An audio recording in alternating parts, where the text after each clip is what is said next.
সবাই মৌরি আপুর পেজটাকে ফলো দিয়ে দাও, লাইক করো, কমেন্ট করো অ্যান্ড শেয়ার করো। এই যে সুন্দরী আপুটি বর্ষা, সে আসছে আমাদের বাসায় আমার সাথে দেখা করতে। তো ভাবলাম তাকে নিয়ে একটু বাইরে যাই, যে একটু ঘুরে আসি।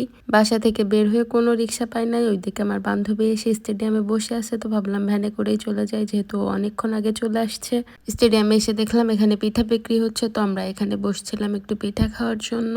আচ্ছা, বর্ষা হচ্ছে আমার 4-5 বছরের জুনিয়র, কিন্তু ওর সাথে আমার অনেক ভালো একটা সম্পর্ক। জানি না কিভাবে, জানি ওর সাথে আমার অনেক ভালো একটা সম্পর্ক তৈরি হয়ে গেছে। আমার ছোট বোনের মতো বললে ভুল হবে, একদম ছোট বোনই। মেয়েটা অনেক ভালো, যদিও একটু বেশি বকবক করে, কিন্তু ইটস ওকে, ঠিক আছে, ব্যাপার না।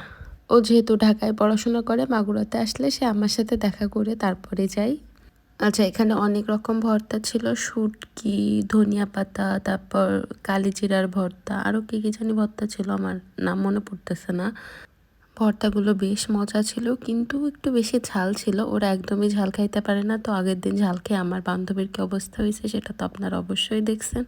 ওদের অনেক ঝাল লাগছিল। কেমন আপু? পিঠা খাওয়ার পরে এখানে দেখলাম যে আইসক্রিম বিক্রি করতেছে। তো ওদের যেহেতু অনেক ঝাল লাগছিল, এর জন্য আমরা 2টা আইসক্রিমও নিয়েছিলাম, যাতে করে ওদের ঝালটা অল্প একটু হইলেও কমে, এর জন্যই নেওয়া।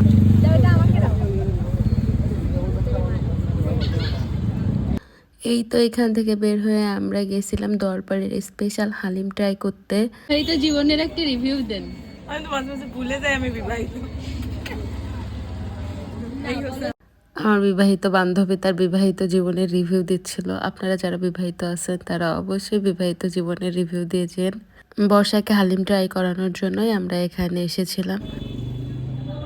কেমন বলো, তোমাকে যে নিয়ে আসলাম? অনেক মজা, আর একটু ঝাল হইলে আরো ভালো।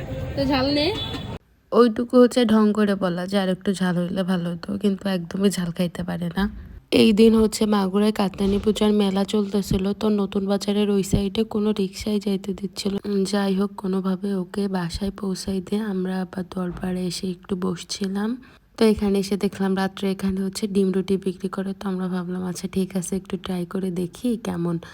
বর্ষাকে বাসায় পৌঁছাই দিতে যে অবশ্য আমার 2 বন্ধুর সাথেও দেখা হয়ে গেছিলো। তো আমরা সবাই মিলেই এখানে বসছিলাম। এই আঙ্কেলের ডিম রুটি বানানোর প্রসেসটা অনেক সুন্দর লাগতেছিল দেখতে। এত গরম রুটি নিয়ে কিভাবে আধ্যে ধরতেছিল আল্লাহ। আচ্ছা, এই যে কিভাবে ভাগাভাগি করতে হয় দেখুন। খাবেন না? জি আপু, গরম কম।